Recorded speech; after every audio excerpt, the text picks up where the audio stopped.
Minsan sa buhay natin, may mga pagkakataon na hirap tayong aminin kung ano man ang tunay nating nararamdaman, lalo na para sa mga taong matataas ang pride at hirap ipakita na minsan may kahinaan din sila.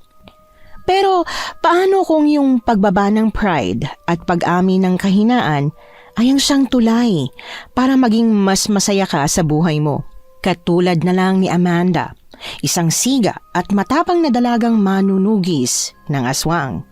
Dahil sa taas ng pride niya, kinailangang karanasan pa mismo ang magsampal sa kanya ng katotohanan para lang umamin siya. Ito ang kwento ni Amanda, isang dalagang taga-bukid na kilalang manunugis ng aswang at kung paano niya haharapin ang isang kahinaan niya.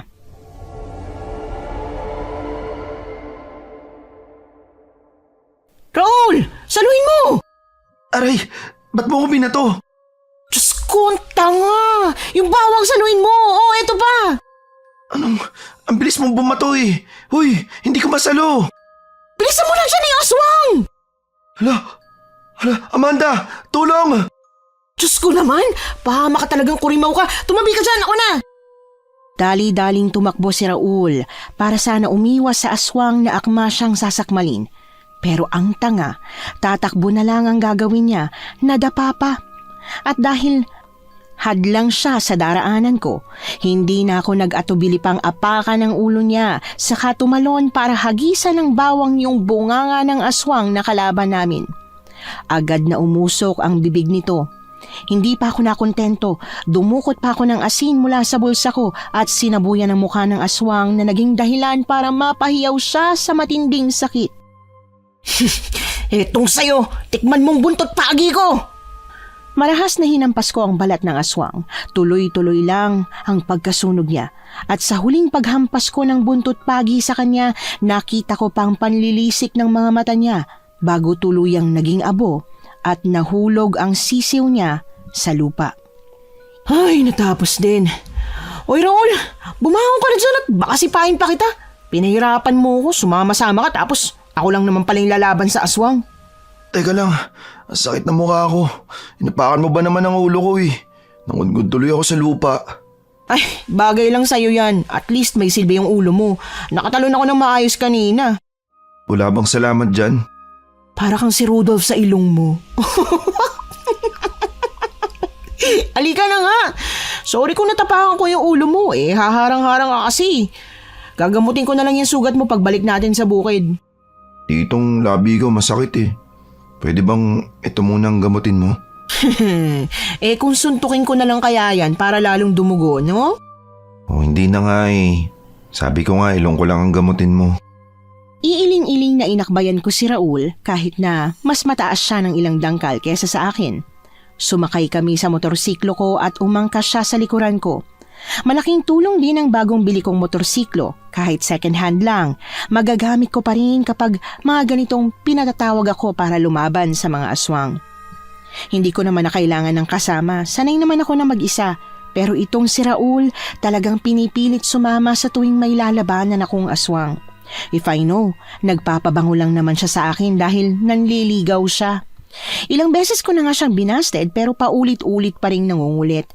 Ang sabi ko sa kanya, ayoko sa lalaking lampa at mahina. Pero ayun, lampa pa rin talaga. Hindi pa rin binabago ang sarili. Tay, nakabalik na po kami. Oh, anak, ano nangyari dyan kay Raul? Ba't may bangas ang ilong? Eh, tatanga-tanga kasi, nadapa. Nadapa? Kung nadapa yan, edi sana tuhod o siko lang. Bakit pati ilong? Amanda, hinapin mo na naman ba si Raul? Wala, ba't ako umapi? Ninong, inapakan niya po yung ulo ko nung nadapa ako. Kaya yan, may sugat yung ilong ko. Mabuti na nga lang at hindi naging pango eh. Nako Amanda ha, ikaw talagang bata ka. Huwag mo masyadong inaapit tong si Raul. Ako pa talaga nang api. Sasama-sama ka sa akin, hindi ka naman pala marunong sumalo ng bawang. Eh, ang bilis siya po kasing tumakbo eh. Mabagal pa nga yun eh. Ba't kasi gusto mo sumama? Siyempre, nag-aalala ako sa'yo. Ayoko sumaba ka ron na mag-isa ka. Eh parang mag-isa lang naman talaga ako doon. Hindi mo naman ako tinulungan ano? Tumutulong lang naman ako ah. Di mo lang masyadong ramdam kasi puro mga mali ko lang inakikita mo. Kayo talagang dalawa. Bagay na bagay kayo. Ayoko sa lampa, no? O awat na. Bago pa kung ano-anong masasakit na salita ang lumabas dyan sa bibig mo.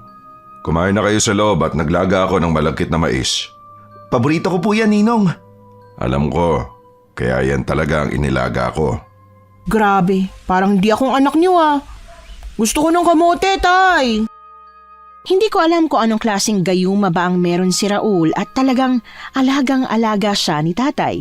Si Raul ay anak ng kumpare niya na isang magaling na manunugis din ng aswang. Yun din siguro ang dahilan kung bakit niya gustong-gusto si Raul dahil alaala siya ng tatay niyang Yumao, ang matalik na kaibigan ni tatay. Kaya lang ang problema, kung gaano kagaling si Ninong, ganoon naman kalampa si Raul. Ewan ko ba kung bakit parang kahit katiting na lakas hindi niya nakuha. Pagkatapos namin kumain ng merienda, lumabas na agad ako ng bahay para simulang pakainin ng mga alaga kong hayop. Inuna kong bigyan ng patuka ang mga paborito kong manok. Mga manok ko, eto ng pagkain nyo. Amanda, ako na dyan. Magpahinga ka na sa loob. Wag mo nang tangkay magpa-cute dyan, hindi ka cute. Ako magpapakain sa mga alaga kong hayop. Hindi naman ako pagod eh. Gusto ko lang sanang tumulong sa'yo. Kasi alam kong pagod ka na sa pakikipaglaban sa aswang kanina. Inabot tayo ng hapon para lang mapatay yung aswang. Baka kailangan mo na kasi magpahingi. Matutulog na ako mamaya. Bakit hindi kaya ikaw ang umuwit matulog na? Mas pagod ka kaya kaysa sa akin. Ikaw ang pumatay ng aswang eh. Ba't ba ang kulit mo, Raul? Ayoko nga magpaligaw sa'yo pero ang kulit mo. Hindi naman ako nanliligaw eh. Binasted mo na ako. May pride din naman ako kaya hindi na ako manliligaw. Tsaka bakit? Akala mo ba nanliligaw pa rin ako? May pagka-assuming ka rin pala, no? Assuming? Kung hindi ka nanliligaw, anong ginagawa mo ngayon? Tinutulungan lang kita bilang kaibigan. Magkaibigan naman tayo, di ba? Pagkakaibigan na sinira mo dahil dyan sa feelings mo. Mapipigilan mo ba ang puso? Hindi mo mapipigilan yun kapag ikaw na tinamaan. Palibasa, hindi mo pa kasi nararanasan eh. Diyos ko talaga.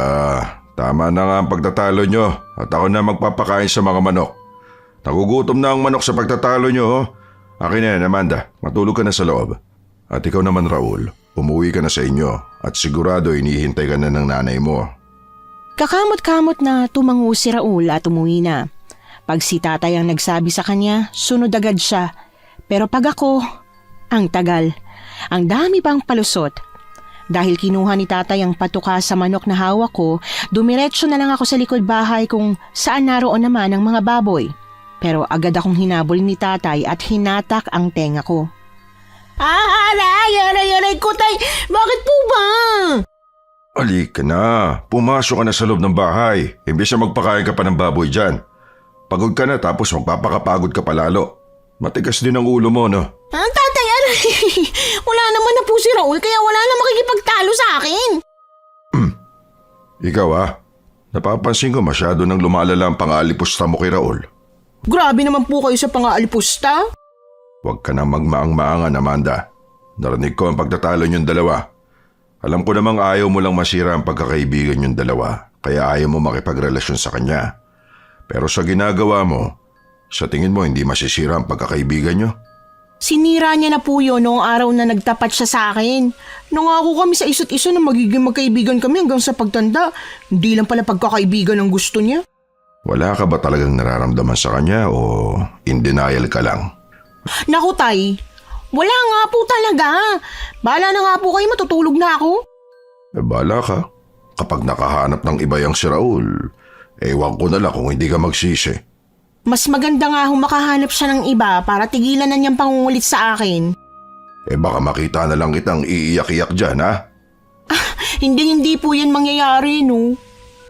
Naiinis na ako kay Raul. Mas lalo pa akong nainis sa kanya ngayong pinagtatanggol pa siya ni tatay. Hindi ko alam kung ano bang hindi nila maintindihan sa hindi ko nga gusto si Raul. Pinipilit nila kahit na ayaw ko naman talaga.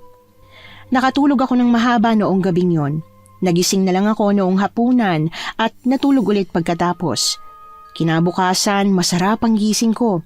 Una kong ginawa ay ang pakainin ng mga manok, pato, baboy at kambing na alaga namin. Buhay na buhay kami ni tatay sa mga hayop na alaga namin at sa mga tanim namin sa bukid na pagmamay-ari rin ni tatay. Nang matapos kong pakainin ng mga hayop, kumain ako ng almusal. Wala na si tatay dahil maaga siyang gumigising para magsaka. Habang abala ko sa pagkain ng nilagang kamote, pumasok si tatay at Raul sa gate namin. May dala silang mga mais at kamote na mukhang bagong ani lang. Ang bait ng dalagitang yun ano. Ang galang pa. Kaya nga po, Ninong eh. Kaya lang, parang may kakaiba sa kanya. Ano naman kakaiba sa kanya? Parang sobrang ganda niya po. Nako, mukhang makaka-move on ka na yata sa anak ko ha. Eh di, hindi na tayo magiging pamilya niyan. Ayaw naman po ni Amanda sa akin eh. Ayoko naman pong ipagpilitan yung sarili ko sa kanya. Diyos ko, ang ganda-ganda ng umaga. Ako na naman ang buhang bibig mo, Raul. Hindi ikaw ang pinag-uusapan namin anak. Yung dalagang bagong lipat dito sa atin. Bagong lipat? Wow! Akala ko wala nang mapapadayo dito sa atin ah. Ilang taon na rin simula nung huling magkaroon ng bagong lipat. Eh kaya nga anak eh. Nakasalubong namin kanina. Nahulog tong mga mais sa dala ko kaya tinulungan niya ako. Napakabait na bata. Hindi lang mabait, maganda pa. Ah, talaga? Mas maganda pa kaysa sa akin? Uy, selos siya. Hala si tatay, hindi ako nagsiselos no. Hindi na ako magtatanong. Eh tay, kamote po gusto nyo? Eh, sige, gusto ko yan. Baka gusto mong ipagtimpla na rin kami ng itim na kape nitong si Raul. Ididiretso na namin to mga naani naming kamote at mais sa palengke mamaya. Sige ho tay, ako na po magdadrive ng tricycle para dalawa kayo ni Raul ang magbaba ng mga sako. Eh, siya nga pala, malalaki na yung mga manok natin ah. Hindi mo pa ba iaalok yun tay? Pagbaba natin mamaya sa palengke, ialok natin sa mga tindera ng karne. Pero mag-iwan ka ng isa, ililetsyon natin para sa birthday nitong si Raul. Naku Ninong, wag na po. Anong wag na? Wag ka nang mahiya. Deserve mong makatikim ng lechon manok sa birthday mo. Abay, pinakakain mo rin naman ang manok na yan. Ayun na nga po Ninong eh. Kaya po ayoko. Ha? Anong ibig mo sabihin? Kasali po ako sa nag-alaga niyang manok eh. Napaka-sentimental mo talaga, Raul. Tay, bilahan mo na lang ng manok yan kay Aling Inday. Ala, wag na. Sayang, mas mahal kay Aling Inday. Nakakahiya. Hayaan mo na anak. Saka na lang natin yung pag-isipan sa susunod na linggo kapag birthday mo na. Hindi ko maiwasang ngumisi dahil sa kalokohan ni Raul. Ganyan kasi talaga siya mula pa noong mga bata kami. Kapag siya ang nag-alaga ng mga hayop, ayaw niyang kainin. Iniisip pa lang daw niya kung paano niyang pinalaki at pinakain ng mga manok na kokonsensya na siya. Sa aming dalawa, lumaki akong mas lalaki pa ang kilos kesa sa kanya. Sobrang lambot ng puso ni Raul, pero ramdam ko naman na hindi siya bakla. Sadyang ganun lang talaga siya. Nang matapos magkape at kamote sila tatay at Raul, dumiretso kami sa palengke. Ako ang magdadrive ng tricycle habang si tatay ang bantay sa mga sako ng mais at kamote. Si Raul naman ay nasa likod ko. Raul, kumapit kang maigi, malubak ang daan. Nakakapit naman ako sa likod ng motor mo ah. Umawa ka sa likod ko, si tatay muntik na mahulog dyan. Hindi, okay na. Aray ko! Dahil sa malaking batong lubak, tumalon ang tricycle at muntik na siyang mahulog. Kung hindi lang siya napahawak sa bubong, baka natuluyan na siya. Napailing na lang ako sa kaartihan ni Raul, daig pa ang babae. Ay, yumakap ka nga sa akin.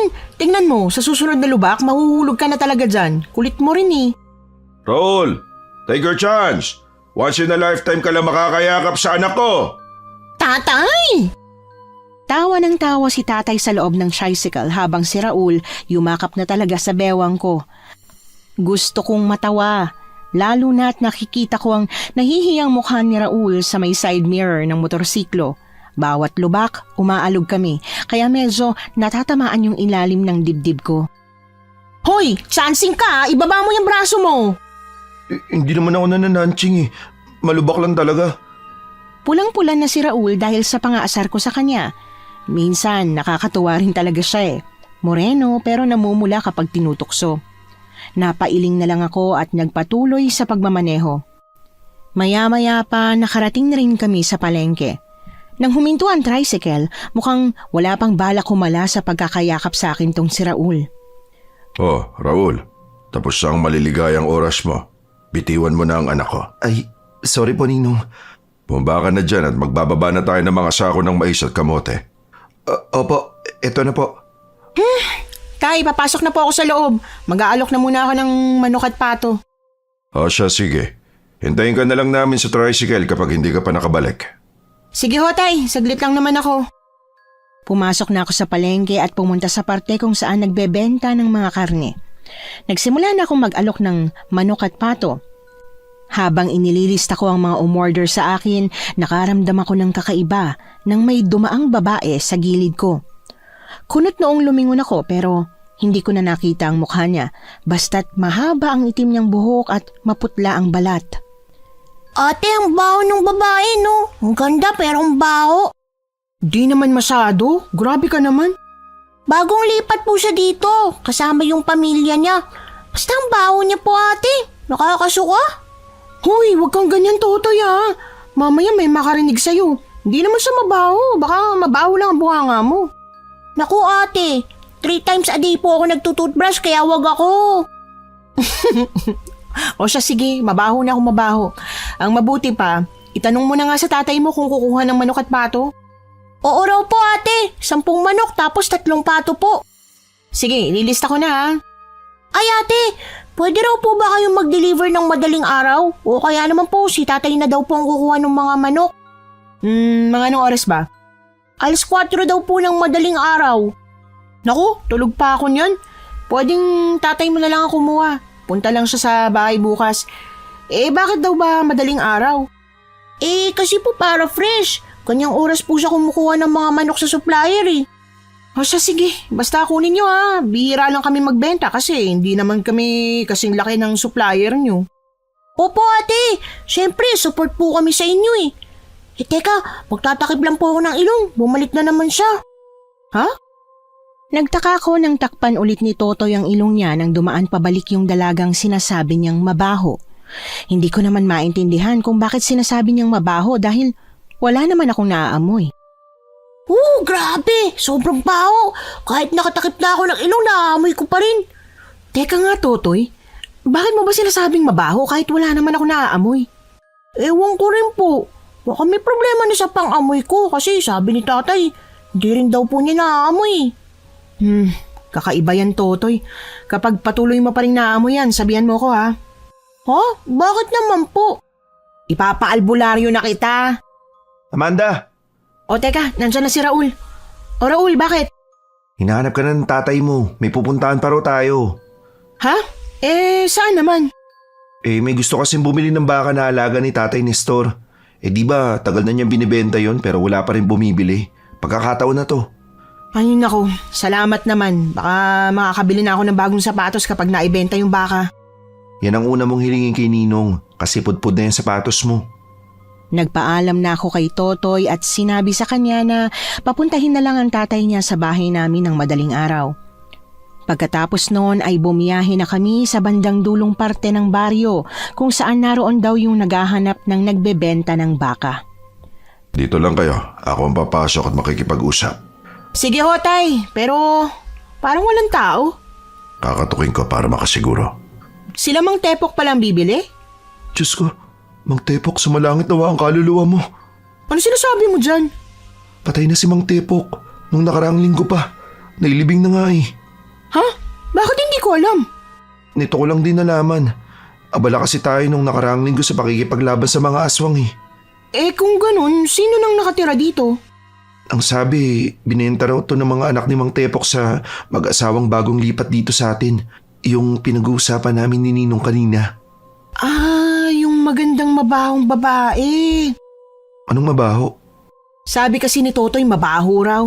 Hayaan mo na nga, wag mo nang alamin pa. Ayan na, lalabas na yung bagong may-ari ng bahay. Tumahimik na kami pareho at nakiusyoso nang makita naming lumabas ang isang matandang babae. Mahaba ang puti niyang buhok habang ang kanyang balat ay maputla. Halatang matanda na siya, pero para sa edad niya, ang ganda pa rin niya. Sumunod naman sa kanya ang isang matandang lalaki na panot.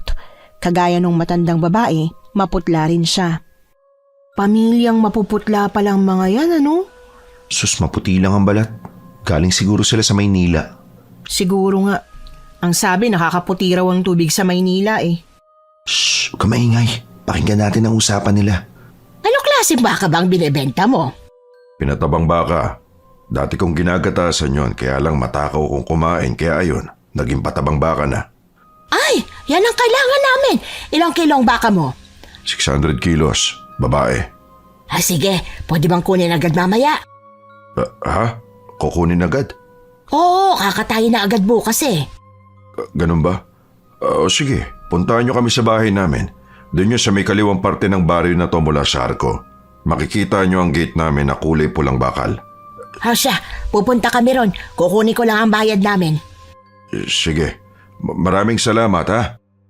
Nagkatinginan kami ni Raul nang malaman na bibilhin kaagad. Ni hindi man lang sila nakipagtawaran noong sinabi ni tatay kung magkano yung baka. Basta't pumayag na kaagad ng walang patumpik-tumpik.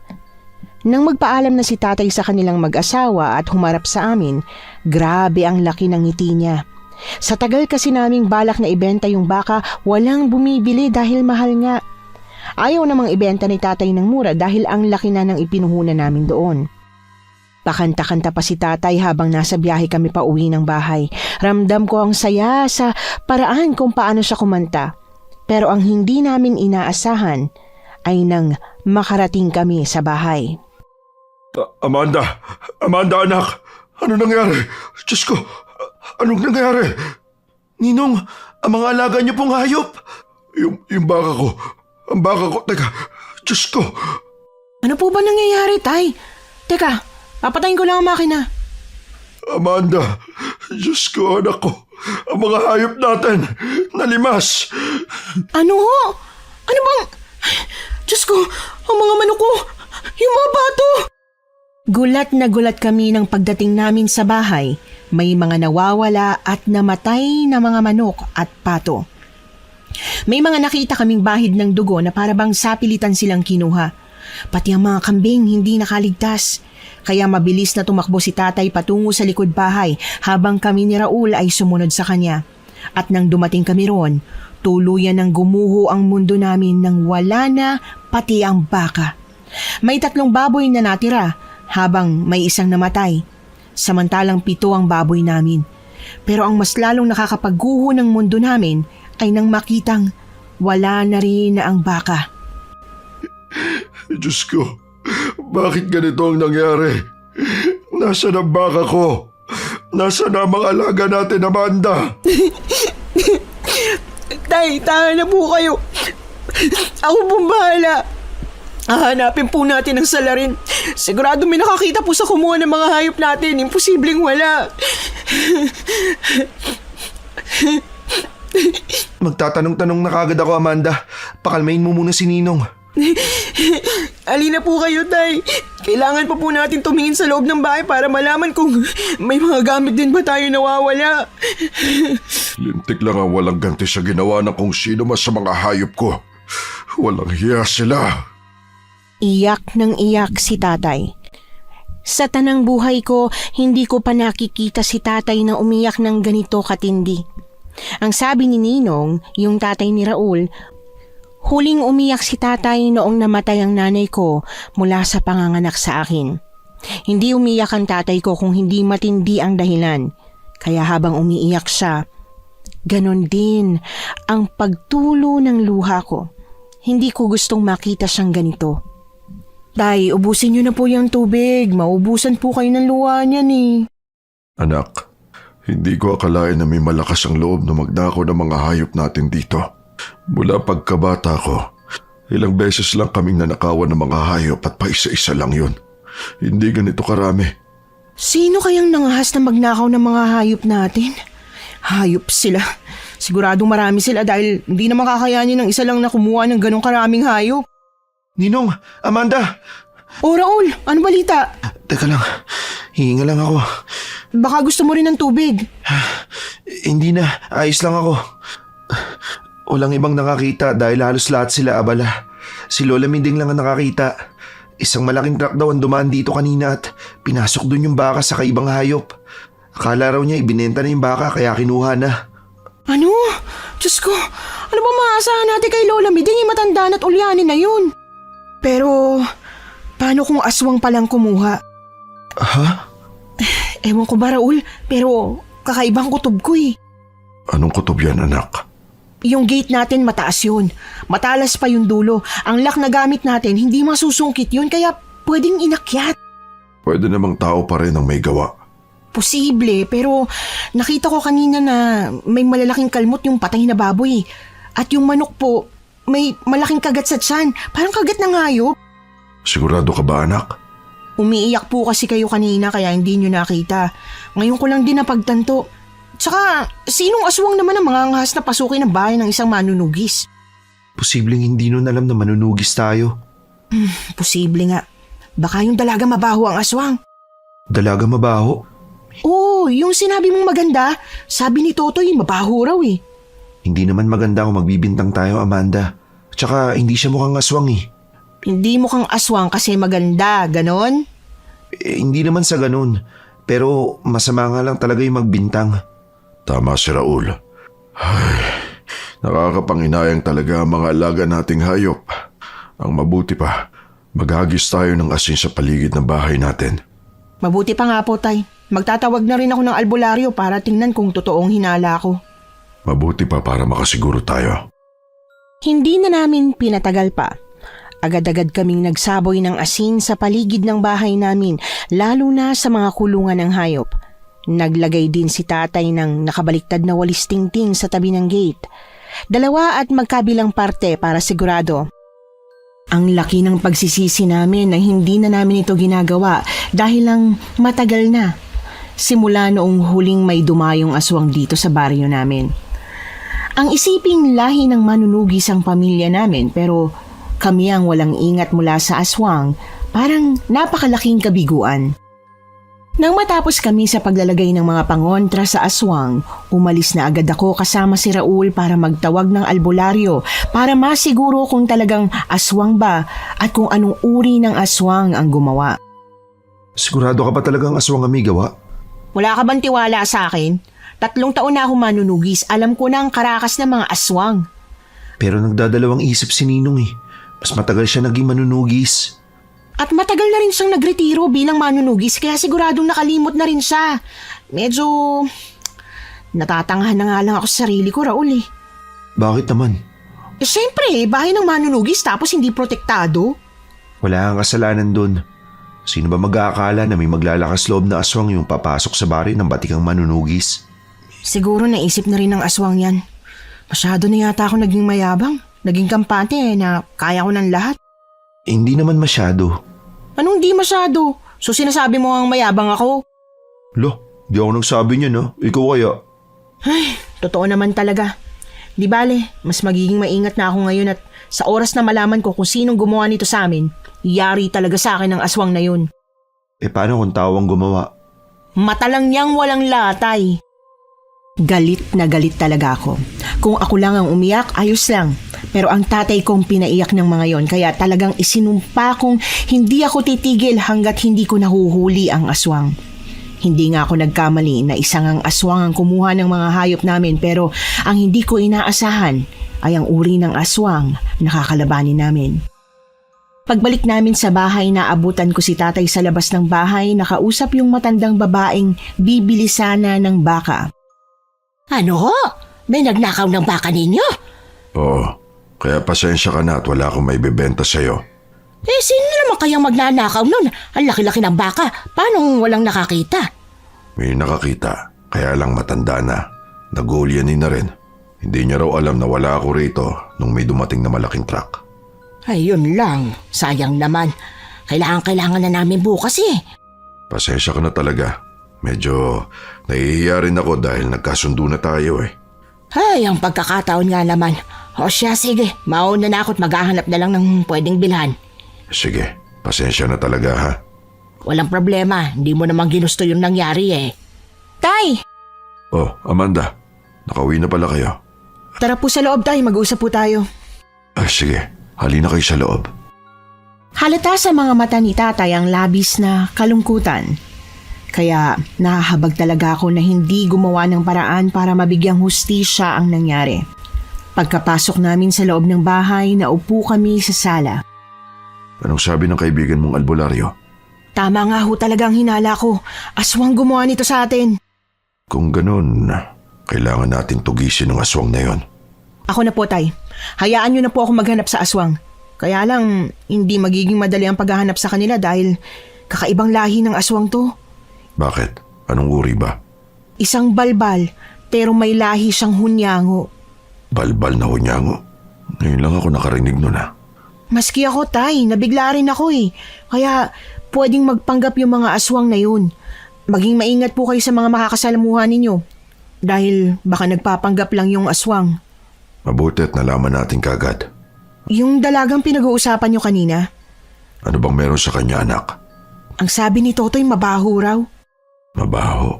Anong klaseng mabaho? Itatanong ko sa kanya bukas na madaling araw kapag pumunta rito yung tatay niya para kunin yung mga manok na in-order nila. Ay, mabuti na nga lang at sakto pa sa bilang yung manok. Yung ibang umorder, baka hindi na natin mabigyan. Sila Totoy na lang muna. Kung mabaho, balbal nga. Pero hindi ko naman naaamoy. Pwedeng ganito yan, Tay. May ginagamit siyang langis na nagtatago ng amoy niya o minsan, hindi siyang nakakaharap natin. Pwede. Pero kanina nung dumaan siya, wala talaga ako naaamoy. Si Totoy lang talaga nakakaamoy. Kung ganon, yung dalagang dapat nating manmanan. Opo, Tay. Pero hayaan niyo na po. Ako na po ang bahala sa pagtugis. Magpahinga na po muna kayo dahil alam kong malungkot pa rin kayo sa nangyari. Isipin niyo na lang na walang nangyaring masama sa isa sa atin, na hindi tayong nabiktima. Ganun na nga, anak. Kahit ilang beses kong subukang pakalmahin ang tatay at sabihin sa kanya na magiging ayos lang ang lahat, alam kong hindi yon magiging madali para sa kanya. Kahit ako man, laking panghihinayang ko talaga. Kinabukasan nga ng madaling araw, nagising ako nang marinig ang boses ng tatay ni Totoy na tumatawag sa amin. Lumabas ako at ibinigay sa kanya ang mga manok. Mabuti na lang at kasama si Totoy dahil pag bakasyon talaga, parati siyang kasama ng mga magulang niya sa pagtitinda. Totoy, pwede ba muna kita makausap? Bakit po, Ate Amanda? May itatanong lang sana ako sa iyo kung pwede lang. Kaya lang po nagmamadali na si tatay. Saglit lang naman, isang tanong lang to. Sige po, ate. Ano po yun? Di ba sabi mo, mabaho yung amoy nung dalagang bagong lipat? Anong amoy niya? Alam niyo po yung amoy ng daga na namatay tapos nabulok po. Ganun po. Palagi mo bang naaamoy ang amoy niya o minsan lang? Ate, sabi niya isang tanong lang eh. Huling tanong na yan, sagutin mo na. Ikaw naman Biro lang po, ate. Bali, minsan lang po. Minsan mabango naman po siya o kaya walang amoy. Ang kakaiba nga po kasi minsan pabalik-balik po siya sa palengke. Parang 3 o 4 na beses po siyang pumupunta. Ganun ba? O sige, salamat Bakit po, ate? O di ba hinihintay ka na ng tatay mo? Ayaw nga pala, ate. Sige po, ate. Ikwento nyo na lang po sa akin pag nagkita po tayo ulit, Ay teka, secret lang natin Ano naman po mapapala ko kung isi-secret ko? May libreng manok kayo sa amin. Wow! O sige po, ate. Deal! Napapailing na lang talaga ako sa batang yon. Negosyante ang pamilya, negosyante rin talaga siya. Dahil sa impormasyong nakuha ko kay Totoy, alam ko nang pwedeng ginagaya nga lang talaga ng aswang ang dalagang yon. Nabalitaan ko rin na yung dalaga ay anak ng isa pang pamilya na bagong salta rin sa baryo namin. Hindi ko alam kung bakit pero nabahala ako bigla na tila sunod-sunod ang mga bagong salta sa baryo namin. Ngunit hindi lang bagong salta ang naging sunod-sunod dahil isang balita ang bumungad sa amin makalipas ang 2 araw matapos ang pagnanakaw ng mga hayop namin. Habang abala ako sa pagwawalis ng mga tuyong damo sa tapat ng bahay, dumating si Raul. Nakakalungkot na balita, Amanda. Bakit? Ano yon? Namatay si Lola Mideng. Ang lakas pa niya kahapon Nakita ko pa nga siyang sinisipa yung apo niyang matigas ang ulo. Ano raw ang nangyari? Ang balita, inatake raw siya sa puso. Nako, hindi mo talaga masasabi ang panahon. Kahit malakas pa, kapag oras na talaga ng tao, kinukuha na. Kaya nga Si tatay pala, di ba magkasama kayo sa bukid? Oo, sumabit kausap niyo pa yung anak ni Lola Miding. Ah, ganun ba? May mais nga pala akong niluto dyan. Talaga? Pinaglaga mo ba ako? Hoy, hindi ah! Para sa amin ni Tata yan, pero may sobra kaya inaalok kita. Huwag kang assuming. Oo na, hindi para sa akin. Pasok na ako sa loob Titimpla ako ng kape. Itimpla na rin kita, gusto mo? Sige, tatapusin ko na lang tong winawalis ko. Pagpasok ni Raul sa loob ng bahay, saka naman dumating si Tatay na tila nanlulumo. Alam kong kaya ganyan ang reaksyon niya ay dahil talagang napamahal na siya kay Lola Mideng. Tay, namatay na raw si Lola Mideng? Oo nakakalungkot nga na balita. Pero may pinag-aalala ako Ha? Ano po yun, Tay? Kasi, ang sabi ng anak niya, kaninang madaling araw daw bago mamatay ang nanay nila, kahul daw ng kahul ang aso nila. Pinapatahimik nga raw nila. Kaya lang ayaw raw tumigil hanggang sa makita na lang nila si Lola Miding nitong umaga lang nawala na. Dinala nila sa ospital at ang sabi, atake sa puso raw. Yung kahul ba ng aso nakakapag-alala, Tay? Oo anak, napaisip ako bigla. Si Lola Miding lang ang nakakita ng pagkuha ng mga hayop natin. Hindi kaya pinatay siya ng mga aswang. Naku, Tay, hindi naman po siguro. Inatake sa puso. Tsaka may sakit naman po talaga si Lola Mideng, di ba? Yun na nga. Ewan, iba talaga ang kaba ko. Wag na po kayo masyado mag-alala, Tay. Minaman-mana na namin yung dalagang bagong lipat, pati na yung pamilya niya. Mahuhuli na po natin yung aswang sa lalong madaling panahon. Sana mahuli niyo na ang aswang.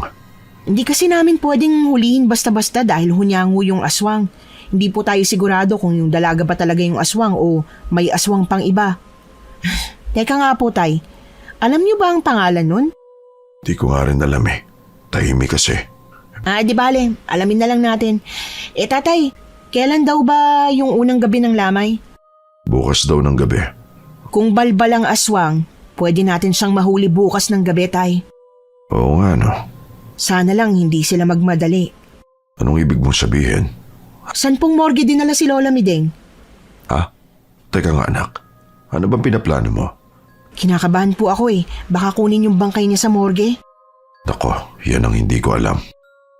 Iba ang kaba ko buong araw hanggang kinabukasan. Iniisip ko pa lang na sa morgue pa lang kukunin na ng balbal ang katawan ni Lola Mideng, natataranta na ako. Gustuhin ko mang tanungin ang pamilya ni Lola Mideng. Ayoko namang isipin nilang masyado akong nakikiusyoso. Hindi naman kasi alam ng mga taga rito sa amin na may hinahanap kaming aswang.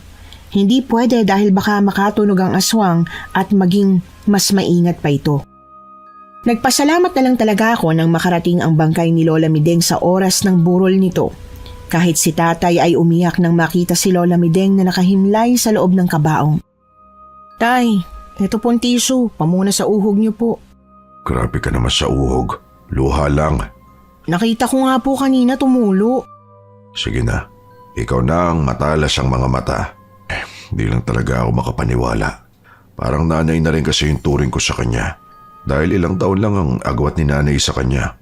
Ganun po talaga ang buhay. Ang mabuti pa po tayo, ang kailangan nating gawin, bantayan yung bangkay ni Lola Mideng. Dahil hindi siya ligtas ngayon sa balbal. Mabuti pa nga. Nakaanda na ba si Raul? Ikaw, may bitbit ka bang pangontra? Bakit po, Tay? Ikaw ba wala? Bawang lang ang laman ng bulis ako. Naku, Tatay naman Teka, nandyan na po yung pamilyang bagong lipat. Natahimik kami sa pag-uusap-usap nila Tatay nang biglang dumating yung dalagang pinaghihinalaan naming aswang kasama ang kanyang mga magulang. Nagbigay naman sila ng abuloy sa namatayan. Pagkatapos ay naupo sa isa sa mga upuan na medyo malayo sa amin. Mabuti na lang at naroon na rin sina Totoy. Minabuti kong puntahan si Totoy para alamin kung may naaamoy ba siya. Bakit po ate? Ano po yun? Wala lang naman. Itatanong ko lang sana kung may pinagsabihan ka ba. Ang alin po?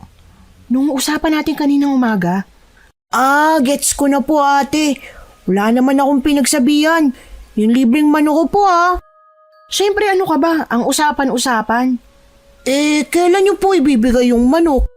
Sa tamang panahon. Kailan pa po ba magiging tama ang panahon? Ay ano ka ba naman? Siyempre maniniguro na muna ako na hindi mo talaga ipagsasabi kahit na kanino. Baka mamaya kapag binigay ko na yung manok, bigla mo ipagkalat Ate naman, para naman akong iba. Ibibigay ko rin yung manok. Siguro sa susunod na linggo. Ano, deal? Sige po ate, walang problema. Pero bago yun, pwede ko bang matanong kung naaamoy mo rin ba yung mabaho ngayong nandito siya? Hindi po ate. Mabango naman po siya ngayon. Baka po naligo. Ah, sige. Walang problema. Sikreto lang natin ha. Opo ate. Matapos kong kausapin si Totoy, tumayo na muna ako mula roon at tinapik ang balikat niya bago ako bumalik sa pwesto kung nasaan sina Tatay at Raul. Pareho silang nakiusyoso sa kung ano man ang sinabi sa akin ni Totoy at pareho ring nadismaya sa naging sagot ko. Kung wala ang balbal na hunyango, nasaan kaya? Tay, hindi natin sigurado kung wala nga ba talaga o magaling lang talaga magtago. Sigurado ako sa mga oras na to, nakatiktik na sila na ramdam na natin ang presensya nila. Kaya nagtago na sila ng amoy. Kahit tong medalyon ko hindi gumagana eh. Ang lupit din ng anting-anting nila, ano? Ano bang magagawa ko, Amanda? Parang wala akong magawa para tumulong sa'yo. Basta standby ka lang dyan ha. Sasabihin ko naman sa'yo kung sakaling kailangan na kita. Oo nga, wag mong pilitin ang sarili mo, Raul. Kung may makita kang oportunidad na makakatulong, saka mo lang gawin. Pero kung wala, maghintay ka na lang muna. Hindi mo kailangan magpasikat dito sa anak ko. Hindi naman po sa nagpapasikat. Gusto ko lang po makatulong. Alam mo Raul, nagtataka lang talaga ako sa'yo eh. Ang sabi mo hindi ka nanliligaw, pero tulong ka pa rin ng tulong sa akin. Hindi na nga. Gusto ko lang talagang tumulong. Para saan ba tumutulong ka? Sa totoo lang, hindi mo naman kailangan gawin to, no? Basta tutulong ako. Kaya mo na siyang tumulong, anak. Natural lang talaga sa kanya yan. Kanyan din ang ninong mo. Ngumiti na lang ako lalo na't nakita kong naging seryoso na ang mukha ni Raul. Hindi pa siya nagiging ganyan kaseryoso kapag sinasaway ko siya tungkol sa pagtulong niya sa akin o kaya kay tatay. Sa totoo lang, naaawa na ako kay Raul dahil sa mga ginagawa niya para sa akin. Iniisip ko pa lang na ang dahilan ng pagtulong niya sa akin ay dahil may gusto siya sa akin, nakokonsensya na ako. Hindi ko talaga siya gusto at sana balang araw ay ma-realize niya rin yun. Buong gabi kaming nagbantay. Nagtaka na nga yung anak ni Aling Miden kung bakit naroon pa kami kahit na malapit ng sumikat ang araw. Kaya tuloy pare-pareho kaming bagsak pagka-uwi namin sa bahay. Si Raul, doon na rin sa amin nakitulog. Nagising na lang ako nang may narinig akong bumagsak sa labas ng kwarto ko. Ano ba yung bumagsak? Hala, Diyos ko! Diyos ko po! May nakahubad! Anong? Hoy! Bakit ka nag-uubad dito sa bahay namin? Ano ba yun, Amanda? Ingay mo naman, naantok pa ako eh. Magsuot ka nga ng damit! Ano? Hala, sorry. Hindi ko sinasadyang magtanggal ng damit. Damit pang itaas lang naman eh. Hindi naman ako ubad na ubad. Grabe ka naman makapag-react. Kahit na! Huwag kang mag-uubad dito sa bahay namin. Ano bang nangyayari dyan, ha? Ito po kasi si Raul, nag-ubad dito sa bahay. Ano? Nakasaluwal naman siya. Eto na po, magbibihis na po ako, Ninong. Hindi ko lang po sinasadyang magubad habang natutulog. Medyo mainit po kasi. Ay, bakit naman kasi walang electric fan dito? Amanda, di ba sabi ko sa'yo, dalan mo siya ng electric fan? Ay wow! Kung dinalan ko siya ng electric fan, di ako naman yung walang electric fan. Oo nga, no. Pero sana sa kwarto mo na lang pinatulog. Di hamak na malaki ang kwarto mo kaysa sa akin. Tay, naririnig niyo po bang sinasabi niyo? Baka mamay pagsamantalahan pa ako niyan. Pagsamantalahan? Ganun ba ang tingin mo sa akin, Amanda? Ha? Ano? Hindi. Pero malay ko ba kung anong tumatakbo sa isip mo? Mula pagkabata, magkasama na tayo. At alam mong hindi ko magagawa yan dahil may respeto ako sa'yo. Wala, bakit nagagalit ka? Di ako nagagalit. Nasasaktan ako. Naku, ewan ko sa'yo. Ang dami mo pang sinasabi. Sana kasi kanina naghanap ka na lang ng electric fan. O kaya sana dumiretso ka na pa uwi sa inyo para hindi ka nagtiis sa init. Alis na po ako, Ninong Nelson. Sige. Umuwi ka na at baka hinahanap ka na ng nanay mo. Hapon na rin eh. Pagkatapos magbihis ng t-shirt, tumalikod na si Raul at lumabas ng bahay. Naiwan kami ni tatay na parehong hindi kaagad nakapagsalita. Ewan ko ba pero nakaramdam ako ng matinding konsensya dahil sa nangyari. Kinwestiyon ko tuloy ang sarili ko kung may nasabi ba akong masama. At lalo pa akong nakonsensya noong pagsapit ng gabi, hindi siya sumipot para samahan kaming makipaglamay. Naku, lagot ka. Mukhang matindi na yata ang tampo sa'yo ni Raul eh. Naku tay, hayaan mo po siya magtampo. Wala namang masama sa sinabi ko. Totoo naman, diba? Paano kung pagsamantalahan niya ako habang natutulog ako? At sa tingin mo ba, ganong klaseng tao si Raul? Hindi. Kasi kilala naman niya ako na talagang walang prenong bibig ko. Hindi ko naman sadya yung mga nasabi ko sa kanya kanina. O ngayon, alam mo na, hindi sa lahat ng oras, buka lang ng buka ang bibig mo. Minsan kailangan mo ring ipreno yan para hindi ka makasakit ng tao. Ay, teka, ayun na pala siya. Ha? Saan? Ay, hindi, namamalikmata lang pala ako. Tatay naman! Humingi ka ng tawad kapag nagkaroon ka ng pagkakataon na makausap siya, ha? Sige na nga ho, tay. Baka nga talagang may kasalanan din ako. Nako, kung hindi rin naman sincero ang paraan ng paghingi mo ng tawad, wag na lang. Mas mabuting alamin mo muna kung ano ang dahilan kung bakit siya nagalit.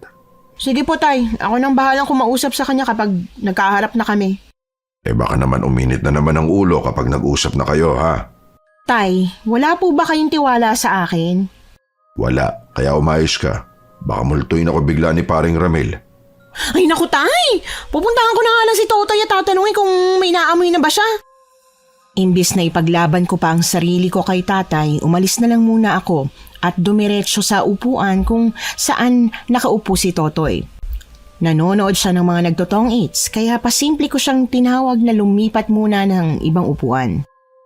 Bakit po ate? Ano po yun? Tungkol dun sa napag-usapan natin, hindi mo pa rin naman pinagkakalat, diba? Ang alin po?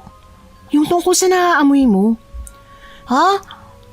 Opo. Hindi ko po pinagkalat. Bakit po ate? Magtatanong lang sana ako ulit eh. May naamoy ka na ba ulit? Dun sa dalagang yun? Si Ate Belay po ba? Wala naman po ako naaamoy. Mabango po siya eh. Ganun ba? Belay palang pangalan niya. Saan mo nalaman? Narinig ko pong yun ang tawag sa kanya ng nanay niya. Teka. Bakit hindi mo kasama yung nanay at tatay mo ngayon? Pagod po kasi sila ngayon eh. Kaya hindi po sila nakasama. Ganun ba? O siya sige, basta tuparin mo lang yung usapan natin ha. Ibibigay ko yung napag-usapan nating manok. Opo ate. Noong gabing yon, hindi pa rin nagpakita ang balbal at hindi rin dumating si Raul. Ang totoo parang akong tanga dahil ang hinahanap ko ay si Raul at hindi yung balbal na kailangan kong tugisin. Ito ang unang pagkakataon na nag-alala ko ng husto kay Raul. Dati wala naman akong pakialam sa kanya eh. Pero bakit ngayon parang sobra ko siyang iniisip. Inabot ulit kami ng umaga sa pagbabantay sa lamay ni Lola Mideng. Habang naglalakad pa uwi ng bahay, may napansin akong pamilyar na naglalakad sa kabilang parte ng daanan. Tay, malinaw pa bang mga mata ko? Si Raul ba yun? Ha? Saan? Ayun po oh. Oo nga no. Kasama niya si... Si Belay po, yung dalagang pinaghihinalaan po natin na aswang. Naku, oo nga no. Bakit kaya sila magkasama? Alam naman niya na pinaghihinalaan nating aswang tapos nililigaw-ligawan pa niya. Tingnan mo, laki ng ngiti niya. Abot hanggang tenga. O bakit? Nagsiselos ka ba? Hindi po oh.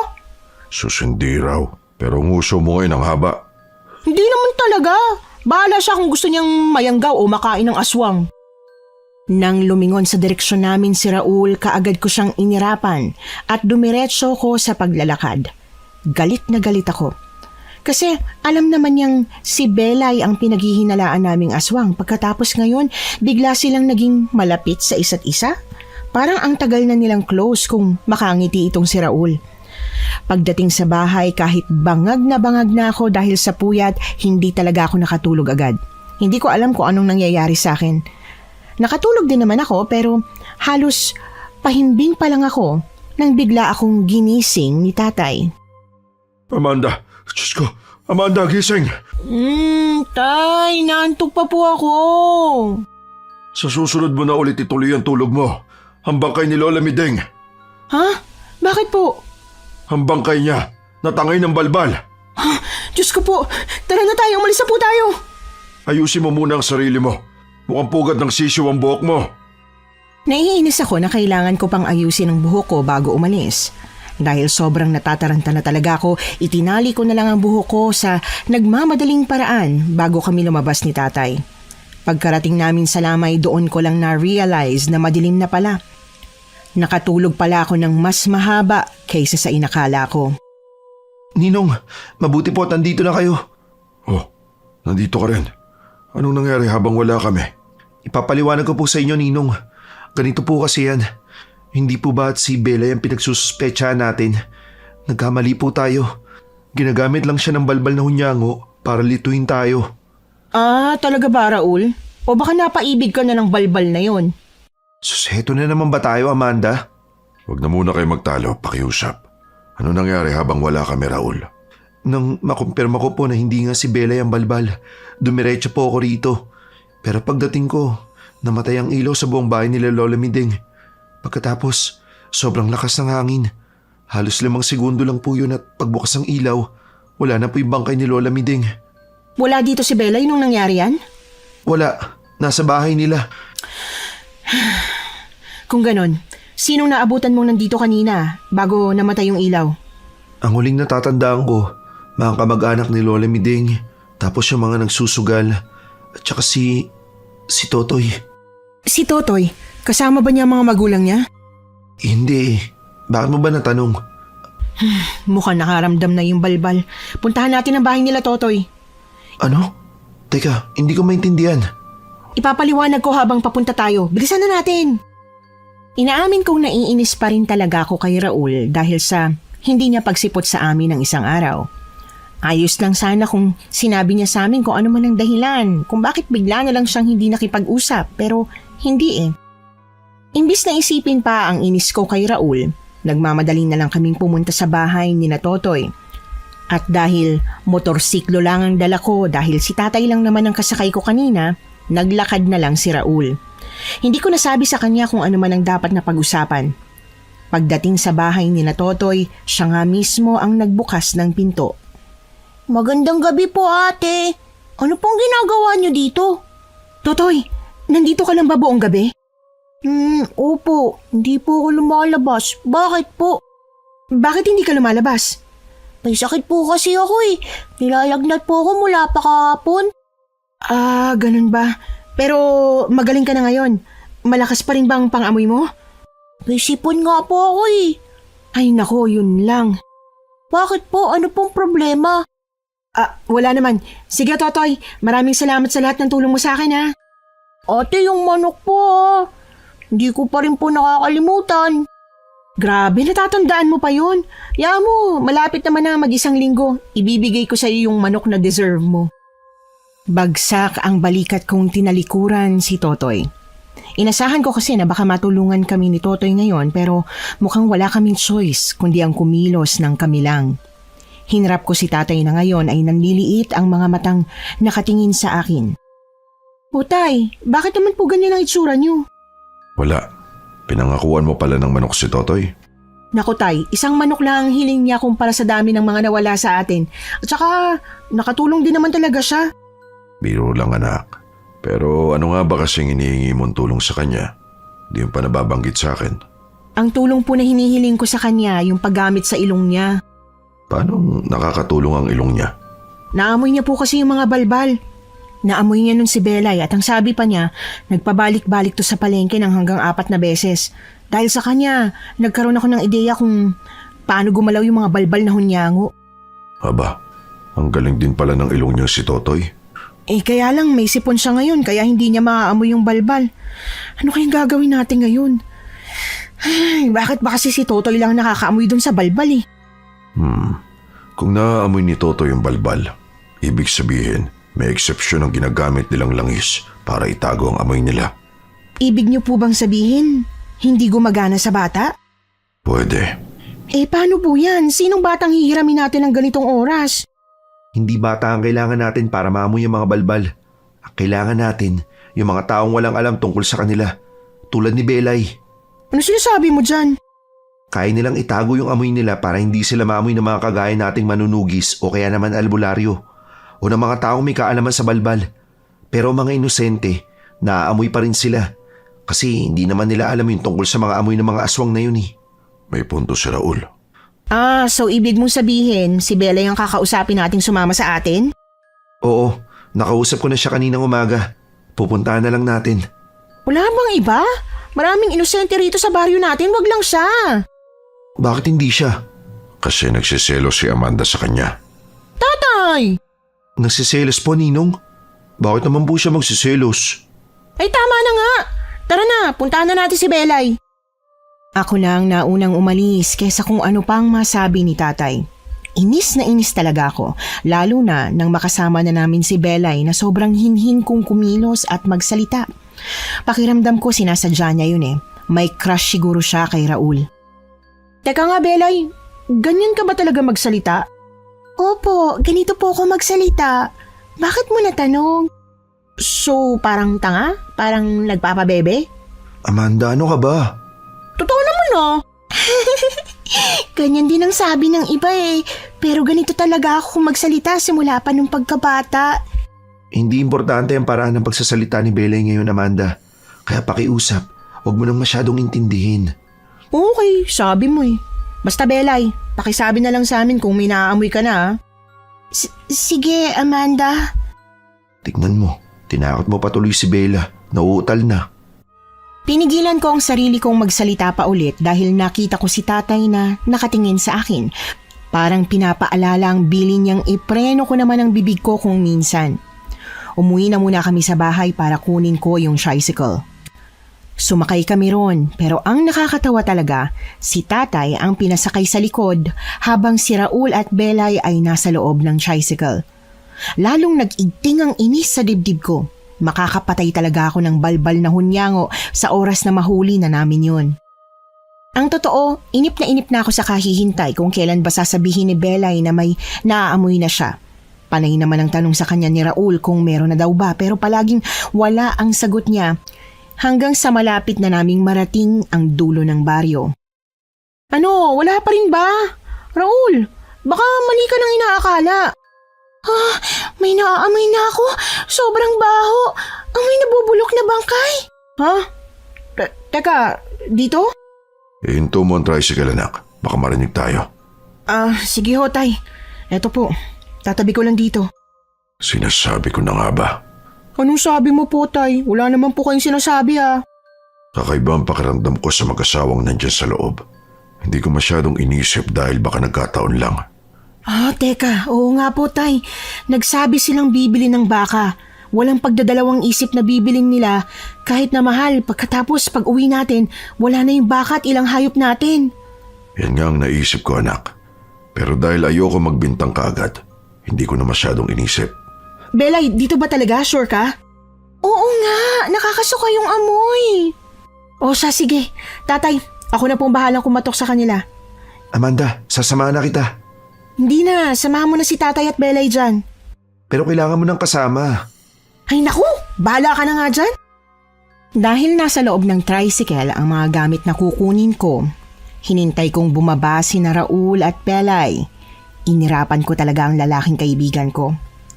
Dumampot ako ng holy water at buntot pagi pagkatapos ay nauna na ako sa kanila. Hindi ko alam kung anong dinala ni Raul, bahala siya sa buhay niya. Basta't hinayaan ko lang siyang sumunod sa akin. Itinago ko sa likod ko ang buntot pagi bago ako kumantok sa pinto.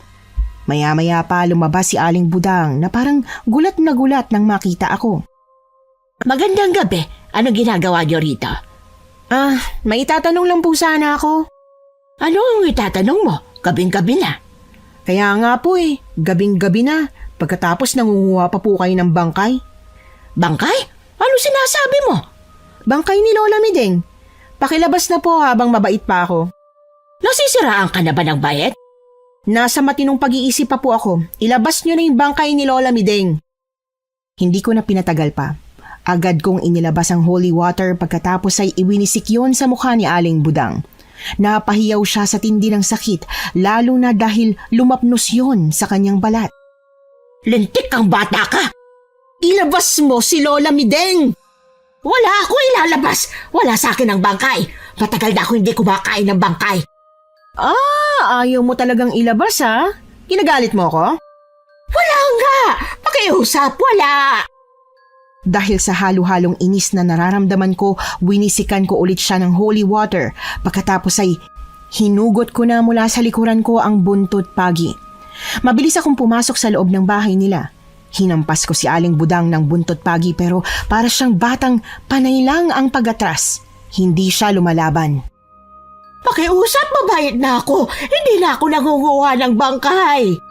Hindi nangunguha ng bangkay? Bakit nawawala yung bangkay ni Lola Mideng? Hindi na nga. Anong sinasabi mong baka nila? Tingnan mo, Amanda. Baluktot ang sungay ng baka nyo, di ba? Sila nga ang kumuha ng mga hayop nyo. Lintik ka! Sarap ng pagkain niyo ah! Pinaghirapan ng iba? Sandali lang. Wala talaga akong alam. Pakiusap, ang asawa ko ang nagdala ng baka na yan dito sa bahay. Ang sabi niya, binili niya. Nasaan ang asawa mo? Hindi ko alam. Parati siyang umalis para magtrabaho. Nagpakalayo-layo na kami para makapagbagong buhay. Itong napili naming paryo, ang dulong parte para hindi kami masyadong nakakasalamuhan ng mga tao. Sinungaling ka! Sabihin mo sa akin kung nasa ng katawan ni Lola Mideng. Hindi ako lalaban, pakiusap. Huwag mo akong patayin. Nagbabagong buhay na kami ng asawa ko. Walang aswang na nakatikim na ng tao ang pwedeng magbagong buhay pa. Kilala kong likaw ng bituka nyo. Hahampasin ko na sana siya ulit ng buntot pagi, pero narinig ko ang takot at humihingi ng tulong na boses ni tatay. Amanda, sininong yun? Anak ng teting! Dito ka lang, Raul! Pupuntahan ko si tatay! Sige, ako nang bahala rito sa aswang na to. Hinayaan ko na si Raul na bantayan si Aling Budang.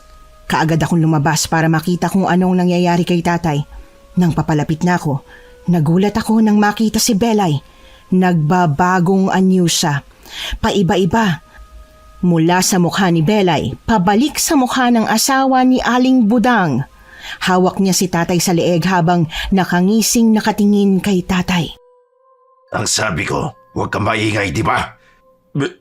Bitaw! Tumahimik ka na sabi!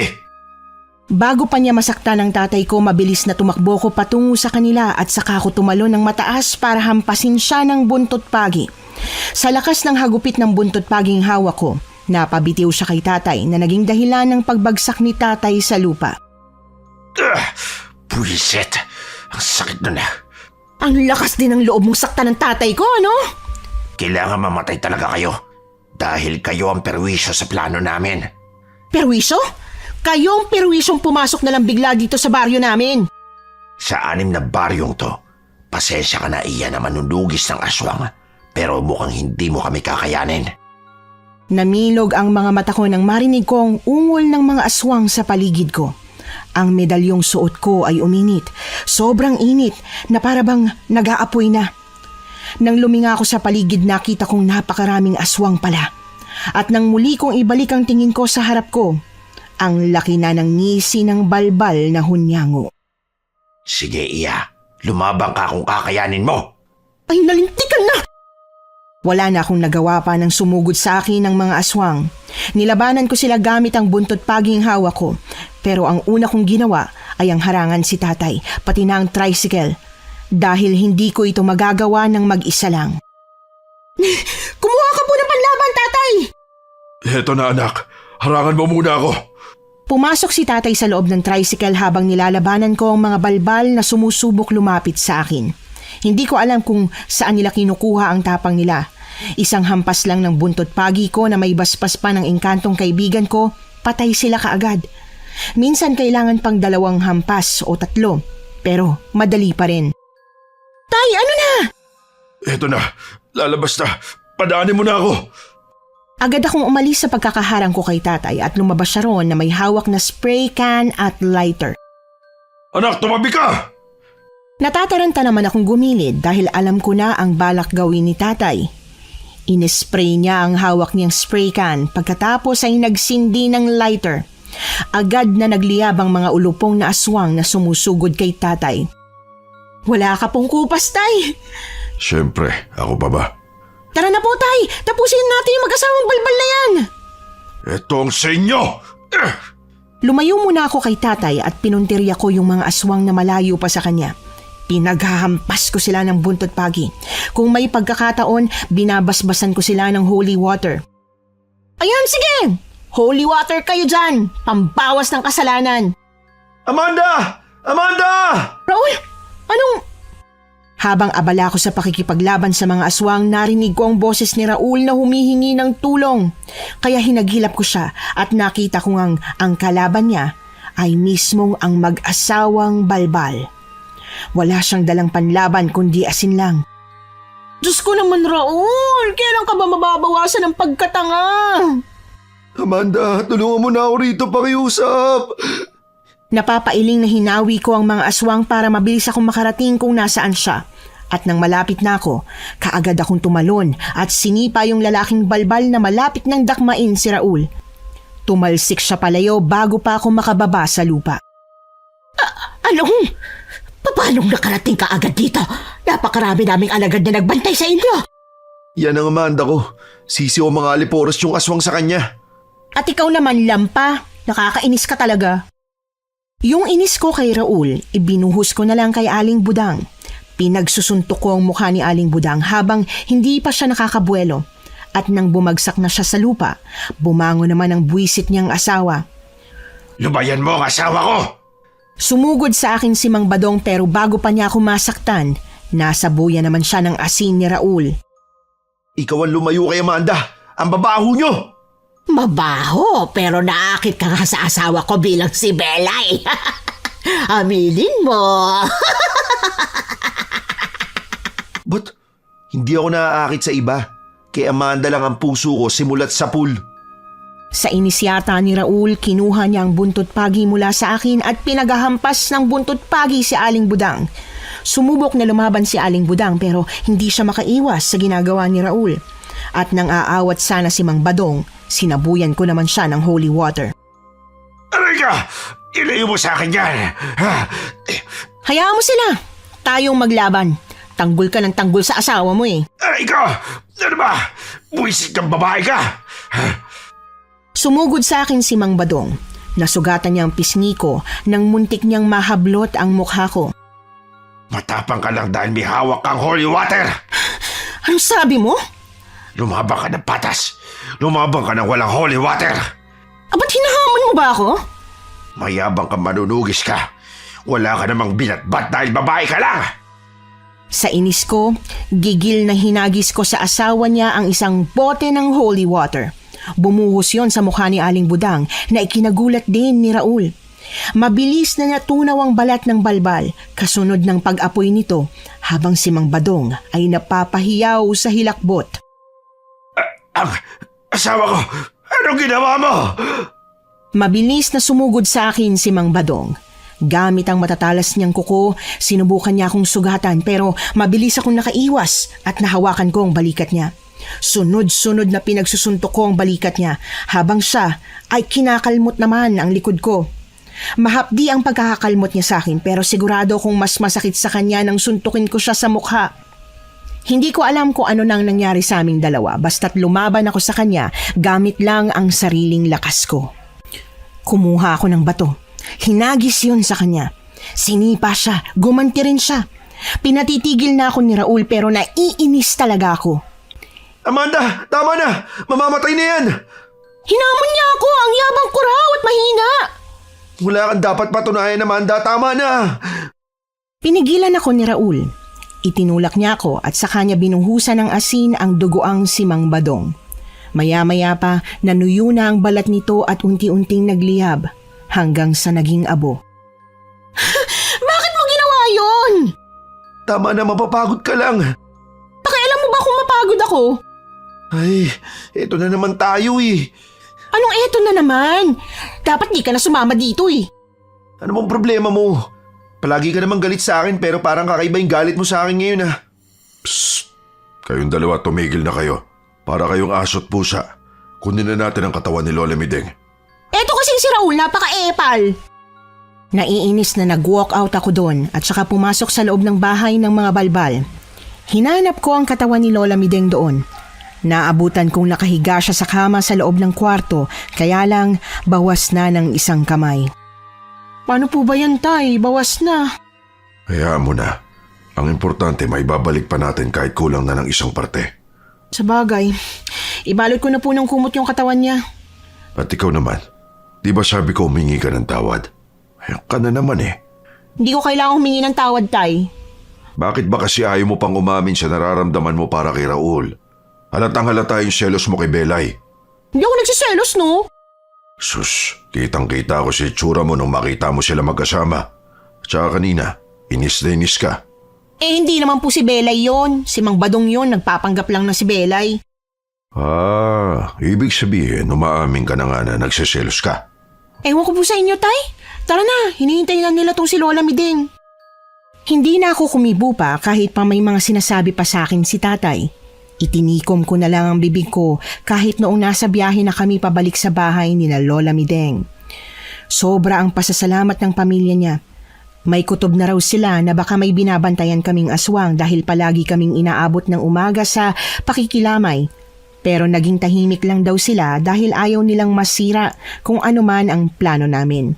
Mabuti na lang din dahil wala pang isang linggo nahuli agad namin ang balbal. Oh, Totoy! Yung manok na pangako ko sa'yo. Hala ate, totoo nga! Oh, bakit? Akala mo ba sa akin nagjo-joke lang? Umasa po ako pero sabi ni tatay wag na raw. Sinabi mo ba sa tatay mo? Sinabi ko po pero sabi ko secret lang namin eh. Wala naman po siyang pinagsabihan. Siguradong may pinagsabihan yung tatay mo. Hindi po, secret lang daw po namin eh. Hayaan mo na. Nagawa na naman namin yung dapat gawin. Ayan na, nasa iyo na yung manok. Pero may pabor pala ako.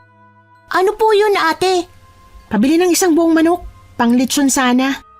Ha? Teka lang po ate, hindi ko po maintindihan. Di ba may manok po kayo? Meron nga, pero gusto ko yung patay na at nabalatan na.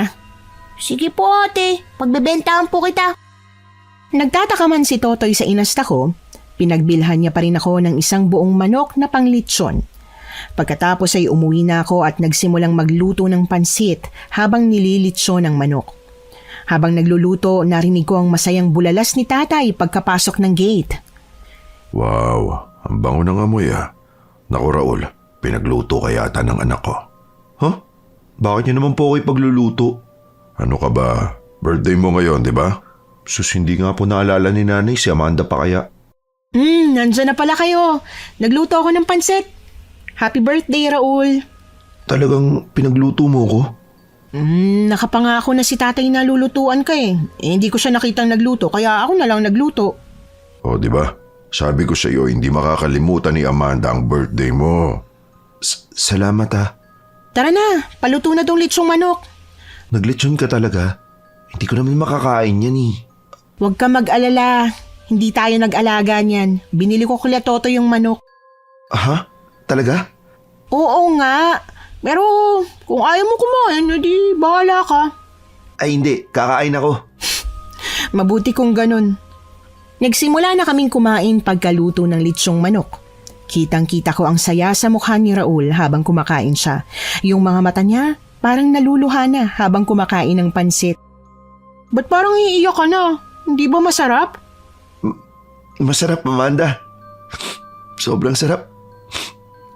Baka napipilitan ka lang ha. Sabihin mo sa akin kung hindi talaga masarap. Masarap talaga. Hindi kasi yun yung iniiyakan ko. Akala ko kasi wala ka na talagang pakialam sa akin.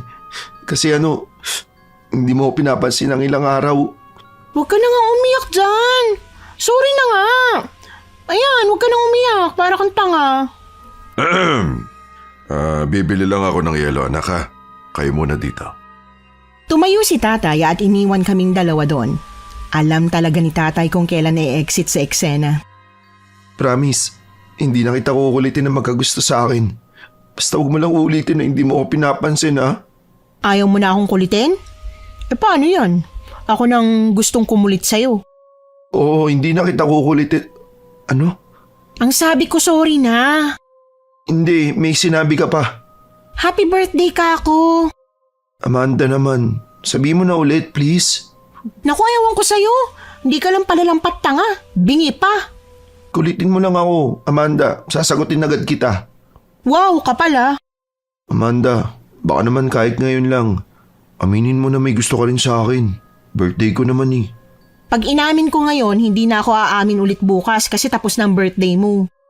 Ayos lang, basta inamin mo na ngayon. Oo na! Oo na, at gusto nga kita. O ayan, happy na birthday mo? Oo naman, masayang-masaya na talaga. Oh, tapos na ba kayo magkaaminan dyan? Eto na, soft drinks para pampalamig naman ang nagbabagan yung pagmamahalan sa isa't isa. Tatay naman, nakakadiri ka. Ano nakakadiri doon? Wala naman ako sinabing bastos. Ang corny. Palibhasa, paborito ni Raul ang mais. Ay, di dapat nagluto ka rin ng mais. Nagkatawanan na lang talaga kami noong sandaling yon. In denial pa talaga ako sa umpisa pero talagang sa huli, inamin ko pa rin yung totoong nararamdaman ko. Mahal ko si Raul. Hindi ko lang masabi kasi baka magkamali ako. Baka kasi sa huli, maghihiwalay lang din pala kami. Marami akong baka bago ko naipon yung tapang ko na umamin sa kanya. Sa huli, kahit hindi ko man inamin sa iba, inamin ko naman sa sarili ko na talagang si Raul ang kahinaan ko. Matapang at matatag akong babae, pero pagdating kay Raul, nanghihina ako. Sa ngayon po, 5 taon na kaming mag-asawa ni Raul at may isang anak na kami. Lampa pa rin naman siya pero gusto ko yun sa kanya.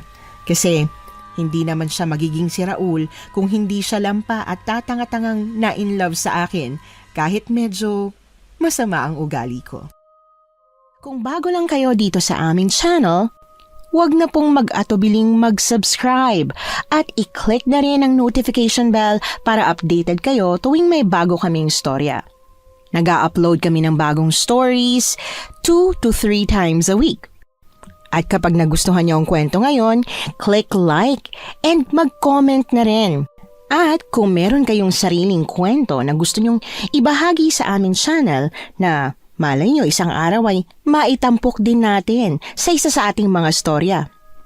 Pwedeng-pwede nyong i-email yan sa missanhorrorstories@gmail.com. Dire-diretso lang, missanhorrorstories@gmail.com.